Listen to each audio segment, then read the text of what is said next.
Bonjour à tous, ici Mdol et bienvenue dans cette première vidéo de cette petite série de vidéos.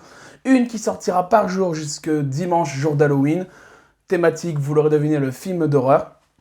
Alors avant toute chose, j'aimerais vous rappeler que mercredi prochain, le mercredi 3 novembre, nous serons en live rétrospectif de la carrière de Christopher Nolan. Je serai accompagné du guide barbu, de Julien de la chaîne Ciné-Série Galaxy, mais également de Rod Movies. Malheureusement, Souffleur de Coffret ne pouvant assurer le live, je viens de recevoir son mail à l'instant. Si un vidéaste qui regarde cette vidéo souhaite participer au live qui se déroulera donc mercredi à 21h, n'hésitez pas à me contacter dans les commentaires. Bref, donc 4 vidéos. Maintenant, pour revenir au sujet, 4 vidéos qui arriveront ces prochains jours. Et donc la première de cette série de vidéos, c'est les 5 films d'horreur qui ont été importants dans ma vie. Alors attention, c'est pas les 5 meilleurs films d'horreur pour moi, c'est en tout cas 5 films qui à un moment donné dans ma cinéphilie m'ont construit en tant que fan de films d'horreur. On démarre donc le premier film, alors c'est un grand classique, c'est Les Griffes de la Nuit, réalisé par Wes Craven. Alors, je triche un petit peu, en soi j'aurais dû dire Freddy sort de la nuit, le 7ème volet. Simplement, alors si vous avez suivi un peu le live que j'ai pu faire avec Julien, j'ai expliqué mon rapport à Freddy. Et en fait, tout simplement, Freddy, c'était le premier personnage d'horreur que j'ai vu dans ma vie. J'étais gamin et j'ai fait l'erreur de mettre la cassette, la VHS à l'époque, dans le magnétoscope et j'ai vraiment flippé ma race. Donc c'est un souvenir d'enfance assez rigolo, c'est pour ça que j'aime bien ce croque-mitaine, c'est pour ça que Freddy est mon croque-mitaine préféré. Même si voilà, j'ai conscience que la franchise Freddy est moins réussie que celle d'Halloween, etc. Mais j'ai un rapport particulier avec ce personnage de Freddy Krueger. En plus de ça, si on écoute un peu tous les signes, c'est le dernier film que j'avais revu en salle avant la deuxième fermeture qui était plus longue, la fermeture des salles de cinéma en période de Covid. Je trouve que vraiment ça n'a pas pris une ride. Wes Craven, il arrive parfaitement à jouer dans ce premier volet avec nos peurs les plus enfouies. C'est clair que les choses les plus horribles qui nous arrivent, c'est nos cauchemars. Et on est rassuré que ce soit pas la réalité, alors que dans ce film, il parvient vraiment à mélanger ces thématiques de réalité, de cauchemar. Et j'aime aussi sa façon de démystifier le personnage de Freddy, parce que comment dire, Freddy est aussi effrayant que ridicule, mais vraiment il parvient à trouver le bon dosage pour démystifier son personnage sans le rendre moins effrayant. Alors oui, je le dis, Les Griffes de la Nuit, c'est moins bon qu'Halloween de Carpenter, mais voilà, moi j'ai un souvenir particulier avec ce film. Ensuite, le deuxième film dont je vais vous parler, c'est L'Exorciste de William Friedkin.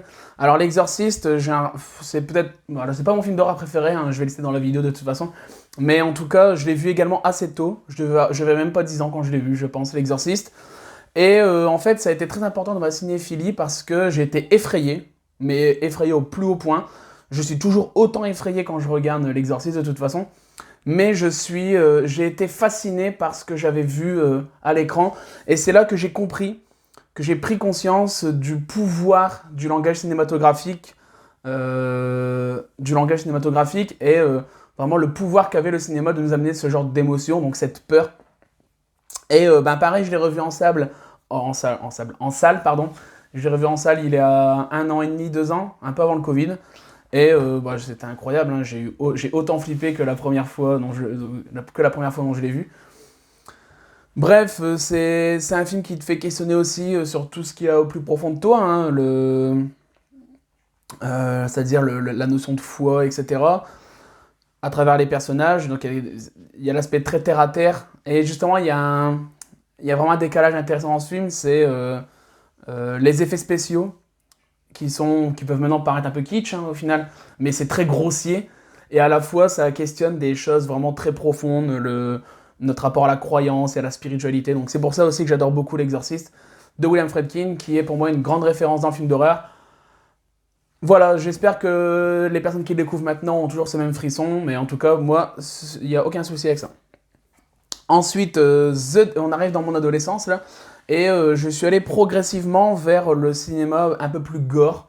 Je disais même qu'à un moment, je regardais un peu tout ce qui me passait par la tête, en fait. Dès que je voyais un film d'horreur, je le mettais, je me posais pas de questions. J'avais tendance quand même à surévaluer certains films. Et ça, c'était vraiment une époque de mon adolescence où vraiment j'ai délaissé pas mal de styles pour me concentrer sur le film d'horreur.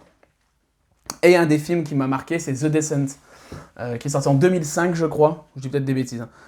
Et en fait, bon, c'est une bande d'amis au féminin, qui descendent, qui font de l'expédition de grotte, hein, ils descendent, je sais plus comment on appelle cette pratique, bref.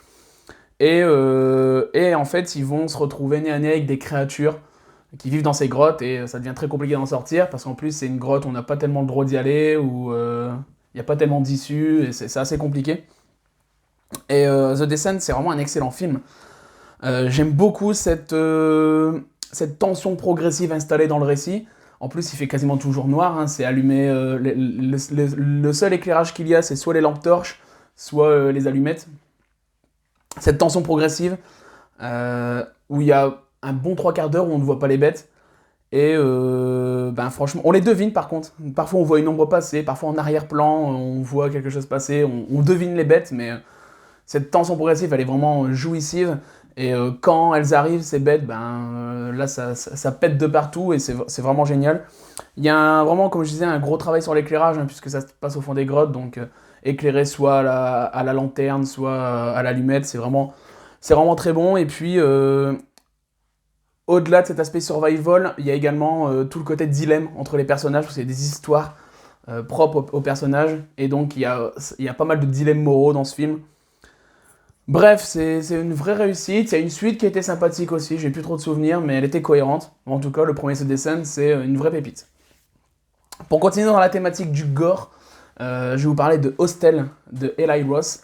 C'est un film que j'ai vu énormément de fois pendant mon adolescence. C'est un genre de revenge porn movie, hein, j'ai envie de dire. Donc en fait, c'est des étudiants américains qui se retrouvent à Amsterdam. Et on leur dit, non, non, là où il faut aller, c'est en Europe de l'Est, et notamment à Bratislava, en Slovaquie.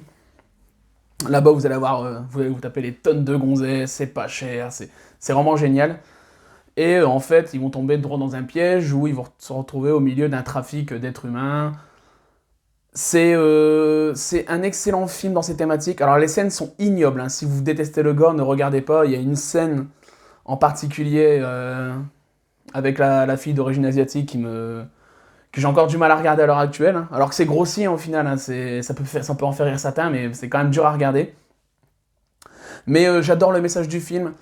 J'adore le message du film, tout ce qui a attrait au trafic d'êtres humains, aux élites qui prennent plaisir à faire ce genre de choses. C'est des choses qui me parlent énormément. Et donc, ce film les dénonce et même les retourne, et je trouve ça génial. C'est un film aussi qui questionne sur le côté charnel de l'être humain, alors autant sur l'aspect le plus sauvage de l'être humain, donc que ce soit dans sa violence, mais aussi dans les rapports avec le corps, avec le sexe féminin, le sexe opposé. Donc, non, Hostel, c'est pour moi excellent. Il y a un 2 que j'avais trouvé passable, le 3 j'avais pas du tout aimé. Moi, il y a vraiment que le 1 que j'adore. Et enfin, je suis obligé d'évoquer mon film d'horreur préféré, c'est Shining, de mon réalisateur préféré Stanley Kubrick.